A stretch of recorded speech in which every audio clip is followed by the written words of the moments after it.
Morning students, Sairam, this is Megha Miss here, and we will do today the next lesson in our value education, lesson number 11, Abraham Lincoln. Okay students, so we will start with our lesson. So this is our lesson number 11, Abraham Lincoln. Abraham Lincoln is one of the America's greatest leader because of his unique appeal. His life is a remarkable story of the rise from humble beginnings to achieve the highest office in the land. Means to get an highest position, students, he had done a lot of hard work. So whatever he has done in his life, for that he has been remembered always. He abolished slavery and saved the Union. His eloquence of democracy and his insistence that the Union was worth saving embody the ideals of self-government that all nations strive to achieve. Okay, so he has of course he has removed the slavery, he has saved the Union. Okay students, he had tried many things when he was working in the country. Okay students, Abraham Lincoln was born in a log cabin in Kentucky to Thomas and Nancy Lincoln. The family moved to Indiana.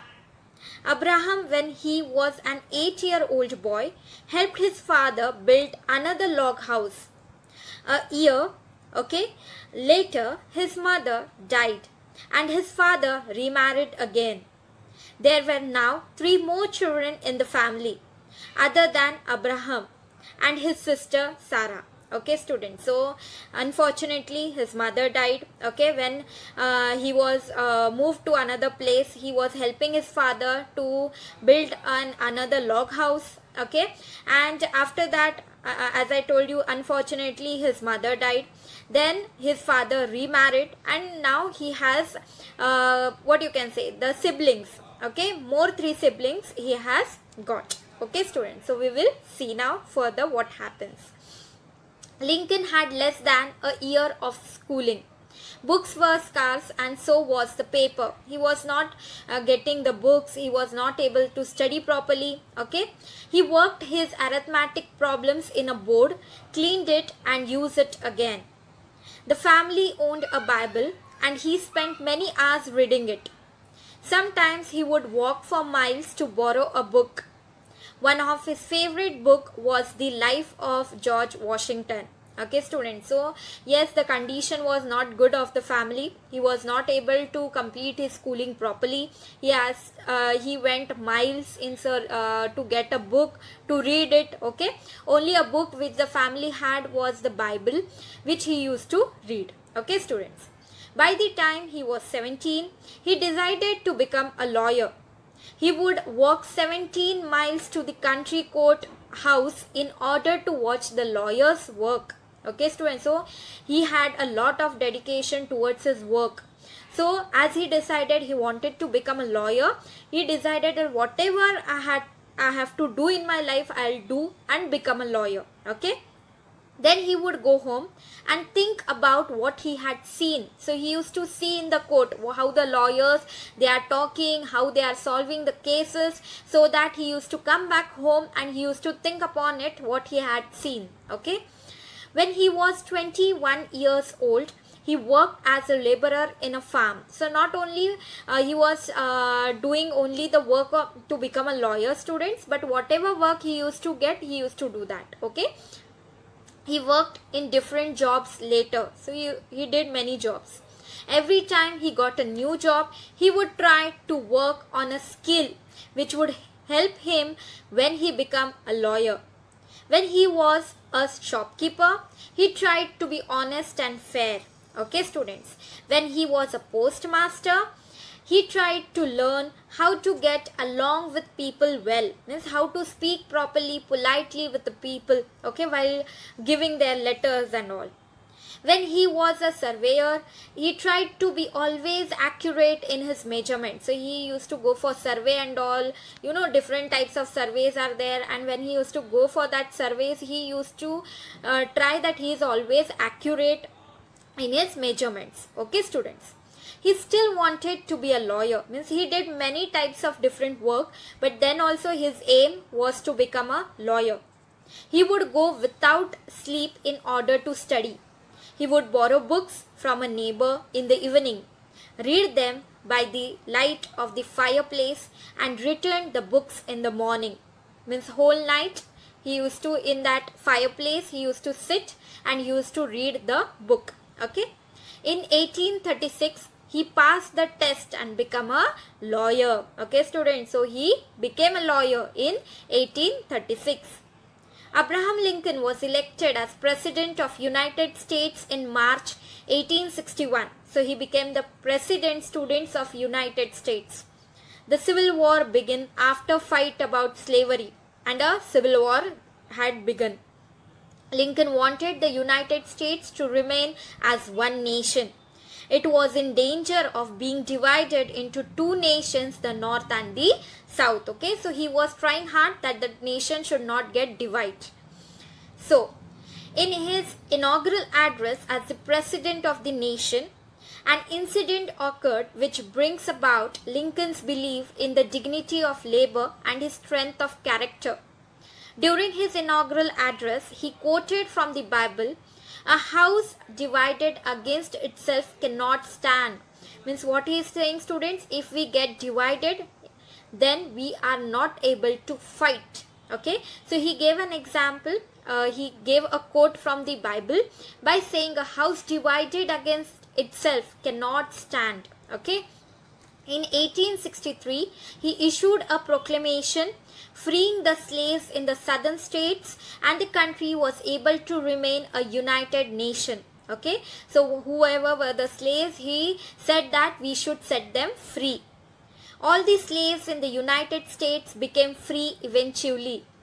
Here is another incident from the Lincoln's life which show us how caring he was towards everybody. Okay, students. So see, as a president, he did what you can say, he gave a try. He tried to keep a nation united. Okay. Abraham Lincoln used to go for a walk daily with his friends. This habit he kept up even during his presidency. Means after becoming a president also, he used to go for a walk, students. Okay. One day he was returning home after his routine walk with his friends. He saw by the side of a road a horse standing alone. The horse had a saddle on its back, but its rider was missing. Abraham Lincoln found this very strange.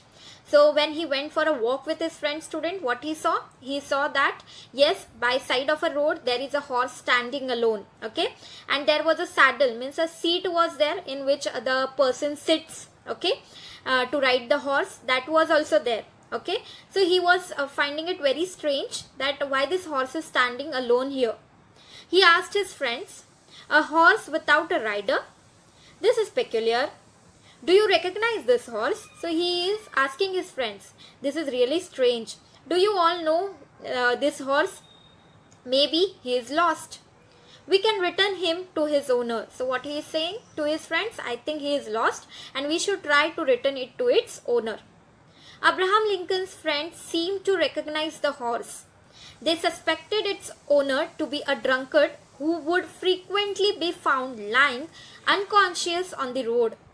One of them said, "I think this horse belongs to that drunkard who shouts abuses at all passers-by and lies unconscious on the road for the hours together."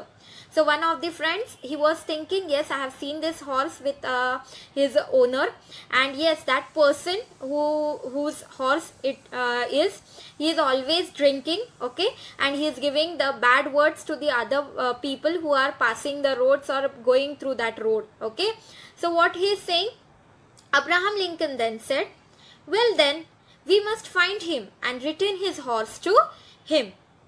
He must not be far away from here." The friends then said in reply, "Why should we go looking for him to return his horse? That drunkard must have fallen off somewhere. let him lose his horse. So what the friends are saying, no, we are not going to come with you. As Abraham Lincoln is saying, students, that we'll come on, we'll go and we'll go search that person. Okay, he will be here only somewhere, not far away. But what the friends, they are not ready. They are saying he is drunkard person, and why we should go to search him, and let him lose his horse, then only he will understand. At least this will teach him a lesson, and he might stop drinking and troubling others. Maybe he is hurt and cannot move, or maybe he is unconscious and needs a doctor immediately. It is for this we should search him out, not for returning his horse. But what Abraham Lincoln is saying, students, that no, might he must have got hurt, he is not able to move from one place to another, he needs a doctor immediately, so we should search him, not for returning his horse. Okay, again he is saying that yes, we should not return him the horse. Okay, again the what the friends are saying, students, at least this will teach him a lesson, and he might stop drinking and troubling others. Then Abraham said, again he said, no, maybe he is hurt and cannot move, or maybe he is unconscious and needs a doctor immediately. It is for this we should search him out, not for returning his horse. I am only worried because it is unusual that someone may leave his sturdy horse on the road without being attended. I am sure that something is wrong. Okay, so what Abraham Lincoln, his friends are again and again telling, no, we are not going to search him. We don't have to search him. Why we should search him? Let him learn a lesson. But what Abraham Lincoln is saying, students, no, we should search him, because why? I am really worried about him. He might need a doctor immediately, and I am worried that the person, you know, if he is not in that state of mind, if he was in a good state of mind, student, he will not leave such a good horse. Maybe that horse may be his livelihood, giving him his livelihood. Okay, so I am really confused about this. I think we should search him. Okay, now see here.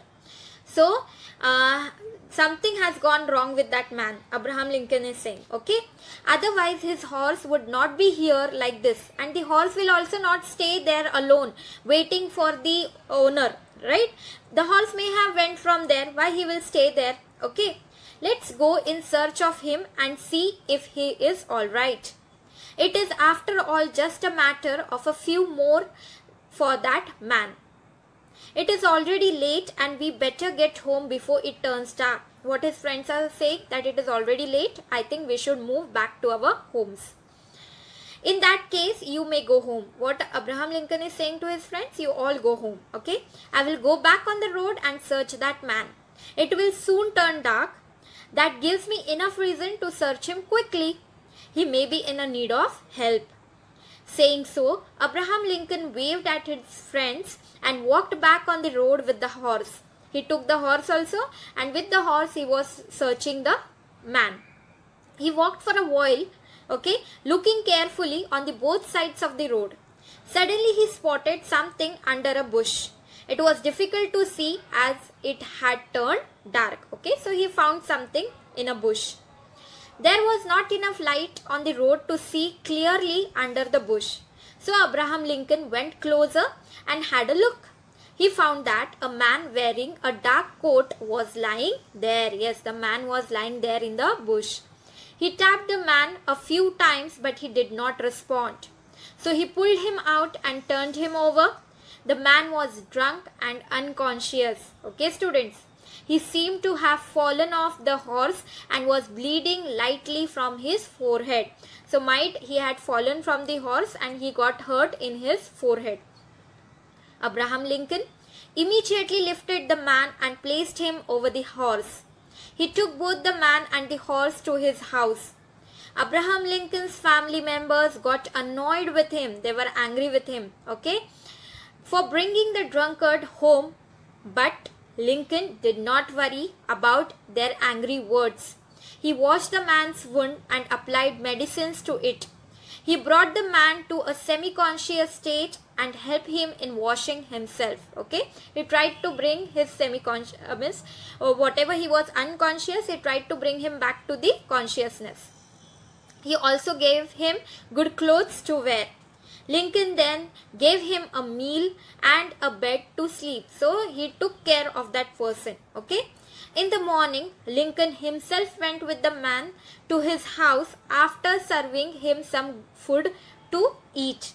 When the man's relatives saw him, they ran out of their house and hugged him with great joy. Okay, students. So the family of that person was very happy to see him back in the morning. They were very happy to see him as they had been worried the whole night for his safety. When they come to know that Abraham Lincoln had saved him, they expressed their gratitude to their president. Okay, they understood that even though he is a president, okay, he had done so many things for their family member. Okay, Abraham Lincoln knew that serving another person or animal lovingly is like serving the God. He had shown great sympathy for a stranger. So even though he was a stranger, he took his care, he gave him food, he gave him good clothes. Okay. Though he was a president, he spent his valuable time in serving another man, thinking him as his own brother. He gave the man his special care and attention and won not only him as a friend but also his family's respect and regard. Yes, the family also gave a lot of blessings to the president. Indeed, kindness shown wins friends forever. Okay, so you be kind, you show your love to your friends, of course you win their hearts. On April 14, 1865, President Lincoln was assassinated by John Wilkes Booth, an actor with extremist views concerning politics and slavery. Okay, means he was killed, students, by, or you can use the word killed, or you can say murdered by the person John Wilkes Booth. This happened when Lincoln and Mrs. Lincoln were attending a play at Ford's Theatre in Washington, D.C. So when he was with his wife in a theatre, students, for a play, that time this thing happened. Okay, so here Abraham Lincoln died. Abraham Lincoln was thus one of the greatest presidents of the United States.